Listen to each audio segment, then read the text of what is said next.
አዎ የላክልኝ 170,000 ደርሶኛል። በጣም ነው ማመስግነው። በ150,000 ያኛው ነጩን አይፎን ገዛሁት እኮ ከልጅነቴ ጀምሮ አላማዬ እሱን ለመግዛት ነበር እስካሁን ሲሰራ። አዎ ደርሶኛል። በእናት ብራዘር ገዝተው ነው በእናት? አዎ አይፎን ገዛው እኮ ገዛ። ማሻአላ ብያለሁ እኔ ብራዘሪ። አመሰግናለሁ። ምቀኛው ቴንኪው በለኛ ቢያንስ አመሰግናለሁ አልኩ። እሺ ገዝተው ነው በእናት? ይሄ 150,000 ብር ነው የተገዛው። በእናት 150,000 ብር? እንደኔ ብሰሩ መረሽቶ ነው አይደለም። ስማይ እንደኔ ብሰሩ የት ለደረሳችሁ? መኪና ትገዙ ነበር።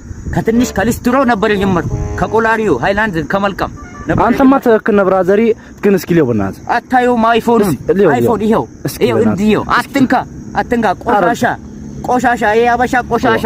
አንተ ብራዘሪ ጤነኛ አይደለም እንዴ? ዘባት ሀገር ናት እዚች ሀገር። ለአባቴ 3 ጥማድ መሬት አለው እሱ አንዱን ጥማድ መሬት ጠውሮ ራሱ ይገዛልኛ ብራዘር። ስልክ እያናገርኩ ነው አሁን። ዝም በል በእናትህ። ይሄ ነው አጎት። አዎ እባክህ አንዱ እዚች ጋር እና ዝም ብሎ እያናገረኝ ቴክኖዞ አይፎን አለኝ ብራዘሮች። እስኪ አዙሮ እስኪ በእናትህ አዙሮ ወይኔ ኧረ ምን ማጋገሰው ነው በእናትህ ሙድ ያስካንተ በቃ ኧረ በእናትህ አይደለም። እዚች ሀገር ላይ ካልተሰከሰ አይኖርም እና ለዛም ተሰከሰው 80% ማለት ነው። ኧረ ተው በወሬ በሳክስ ነው የሚኖረው። ውሸታም ያልሆነ አለ እንዴ?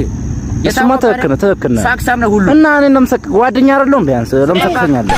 የጓደኛ መጥፎ በሽታ እኔ ጅኒ